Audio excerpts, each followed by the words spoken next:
Did you know that in medieval times, bread was so valuable that it was sometimes used as a plate? That's right, the trencher, a stale piece of bread, acted as your dinnerware, soaking up the juices of your meal before being eaten or given to the poor. But while the wealthy feasted on exotic spices and roasted meats, peasants survived on a diet so simple it might shock you. So, what exactly did medieval peasants eat to survive? Let's find out in today's video. The medieval era that lasted almost 1,000 years from around 476 AD to somewhere near 1450 AD was a world where the average dinner of a peasant depended entirely on the whims of the weather, the generosity of your lord, and back-breaking labor from sunrise to sunset.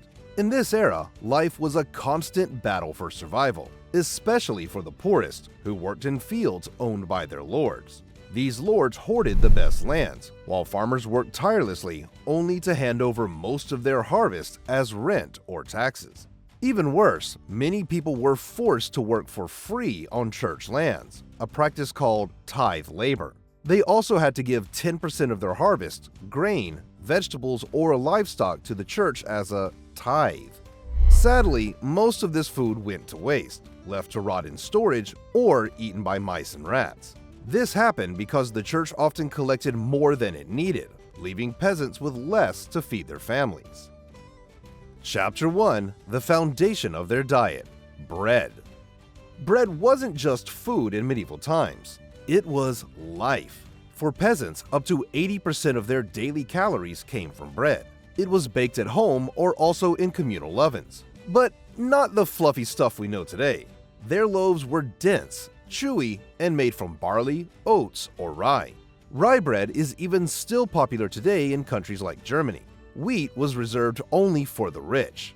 A peasant family might devour 2 to 3 pounds of bread a day. In medieval England, there was even a law called a size of bread that regulated loaf sizes and prices, which prevented cheating. The bakers who were caught selling underweight bread could be fined or even whipped. Ouch!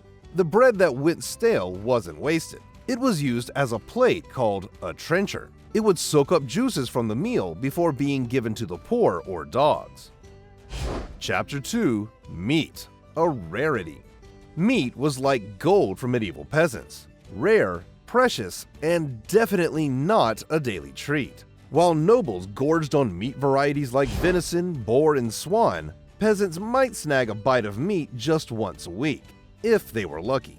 Chickens or geese provided eggs more often than meat, and pigs were raised by most families only because of how easy it was to raise. During the summers, animals were not an issue, but winters meant they couldn't survive in freezing temperatures. So they were slaughtered on the winter onset.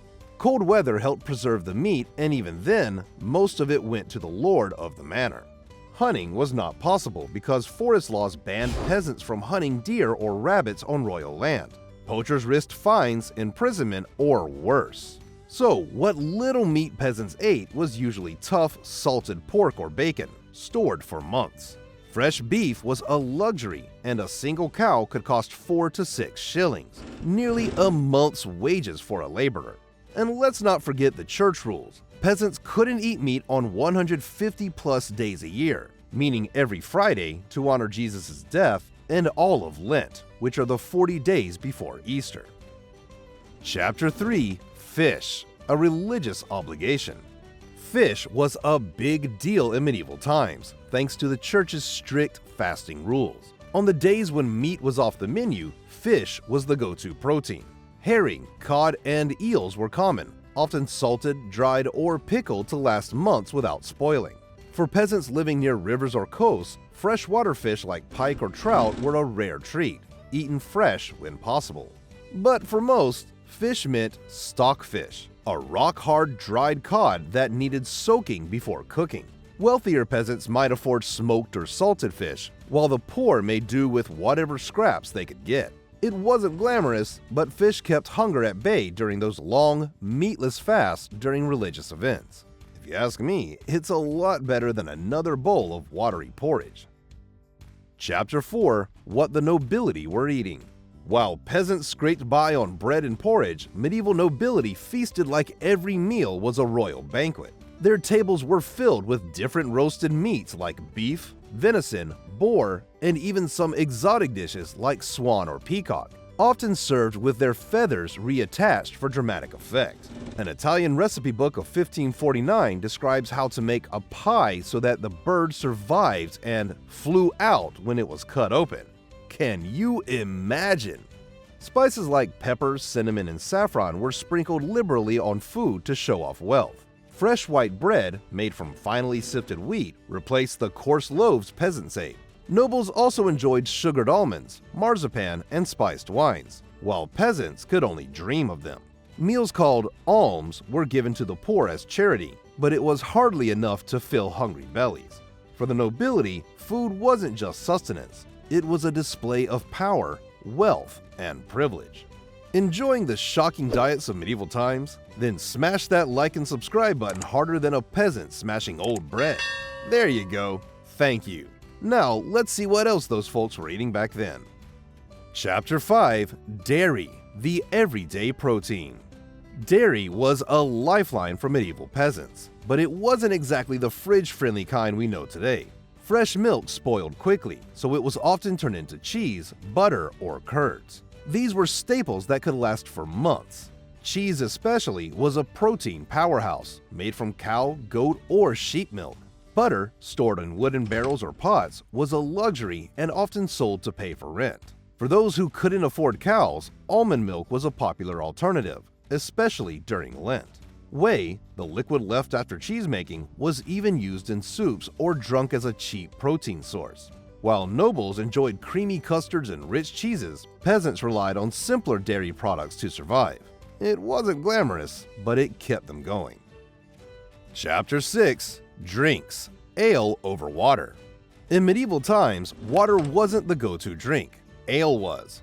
Why? Because water was often unsafe to drink, thanks to pollution and poor sanitation.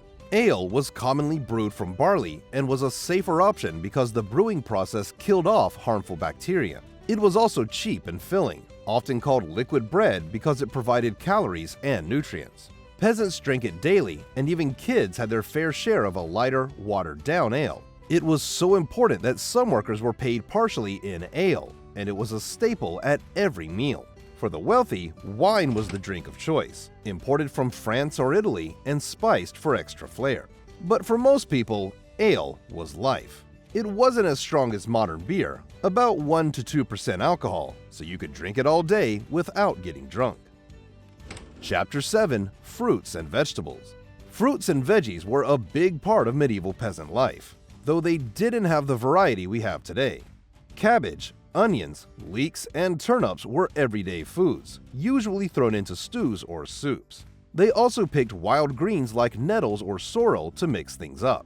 Fruits were a treat, like apples, pears, and plums were common, and berries were gathered from the woods. Dried fruits like figs or raisins were rare and mostly for the rich. Nobles ate fancy stuff like oranges and dates, but peasants made do with what they grew or found. They saved their harvest by drying or pickling, so they had food in winter.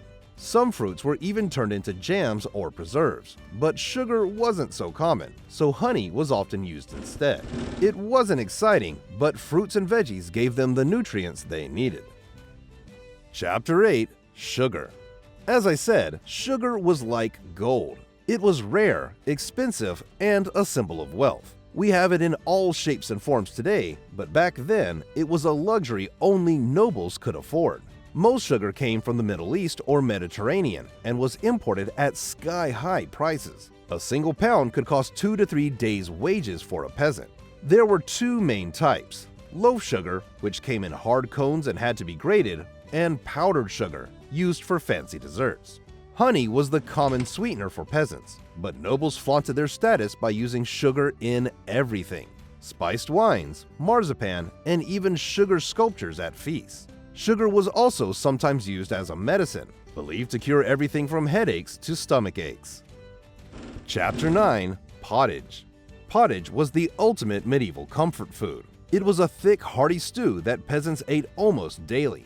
Made in a large boiling pot over the fire, it included whatever was on hand: grains like barley or oats, vegetables like cabbage or turnips, and sometimes beans or peas. Meat was rare, but a bit of bacon or salted pork could be added for flavor. The dish was slow cooked for hours, making it filling and easy to digest. It varied by season and region, but was cheaper and nutritious. Some versions were thick enough to slice, while others were unappetizingly soupy. But those poor people didn't have many options, so I guess they were thankful for at least a meal.